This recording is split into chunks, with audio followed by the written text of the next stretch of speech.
या कोर्ट के आदेश पर किया, क्यों पप्पू यादव पेश नहीं हुए? सारे सवाल लगातार साहब आप डॉज करते जा रहे हैं। राजन साहब, लिखी हुई स्क्रिप्ट से थोड़ा बाहर आ जाइए और सवालों पर फैक्ट्स पर बात करते हैं।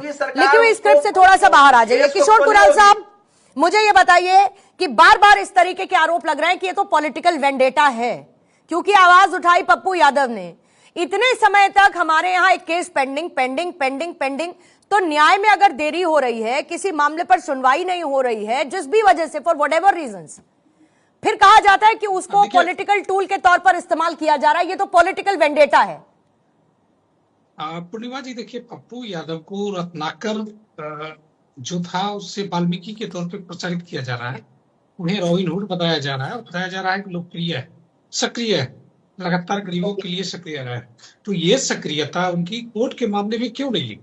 लगातार देश की कानून को धज्जियां उड़ाना, कई बार 10 बार से अधिक उनको बुलाया गया है कोर्ट वो गए नहीं। बाद में नॉन जवाब NWD आया उनके लिए, नॉन अवेलेबल वारंट आया, उसमें वो नहीं शामिल हुए। संपत्ति कुर्क करने का आया, फरार घोषित किया गया। आप ये बताएं कि यहाँ पे बैठे हुए जितने भी पैनल में लोग हैं, क्या उनकी ये मंशा नहीं है कि एक पीड़ित वो व्यक्ति भी है जिसके जमीन पर गलत तरीके से, गलत इरादे से इन्होंने आवासीय जरूरत को बताते हुए राजनीति का अड्डा बना दिया और बाद में इन्होंने उसे खाली करने से भी मना कर दिया। आखिर उस व्यक्ति का क्या दोष है?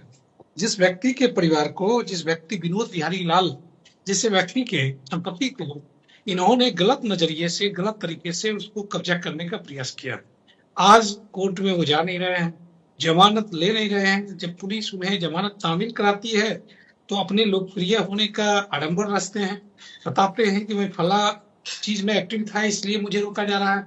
ये बिल्कुल स्पष्ट है पप्पू यादव जी सेंटिमेंट की राजनीति करने का प्रयास कर रहे हैं। कुणाल साहब, अगर मान के चलिए कि पप्पू यादव अपने आप को बचाने के लिए अलग अलग तरीकों का इस्तेमाल कर रहे थे, तो सिस्टम का लचीलापन नहीं था इसमें? कोई तरीका नहीं था? सिस्टम देखिए, यहाँ शासन का क्या रोल है? कोर्ट के आदेश को प्रशासन इंप्लीमेंट कर रही है, ये हमारी कानूनी बाध्यता है। प्रदेश के कानून में, देश के कानून में प्रशासन की ये बाध्यता है कि कोर्ट के आदेश को पालन करना है, और कोर्ट प्रशासन वही कर रही है। अब इसे पॉलिटिकल वेंडेटा के तहत सेंटिमेंट की राजनीति करना या सेंटिमेंट का बाजार खड़ा करना, ये तो और विपक्ष के लोग में राजकुमार राजन साहब को सुन रहा था, उन्हें पप्पू यादव के लिए बहुत दर्द हो रहा है। तो ये दर्द उस वक्त क्यों नहीं था जब वो बेचारे पूर्णिया से टिकट के लिए भागे फिर रहे थे, कांग्रेस का सीट दे दो और किसी तरह से हमें टिकट दे दो। तो उसमें उन्होंने पप्पू यादव को किस प्रकार से प्रताड़ित किया है, यह भी देश और दुनिया जानती है।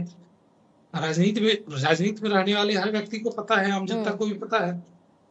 तो कांग्रेस या राजद की कोई इसमें लॉजिक ही नहीं है। उन्हें तो पप्पू यादव की भर्त्सना करनी चाहिए।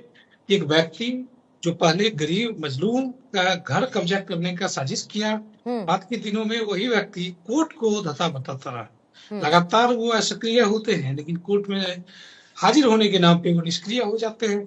आखिर ये कैसा रॉबिन हुड है जो देश के कानून को ही ना माने और अपने आप को किसी एक खास मामले से जोड़कर ये बताए कि मैं उस मामले में सक्रिय था, इसलिए मेरी ये परेशानी हो रही है। ठीक है, रंजन सिंह साहब, ये बताइए।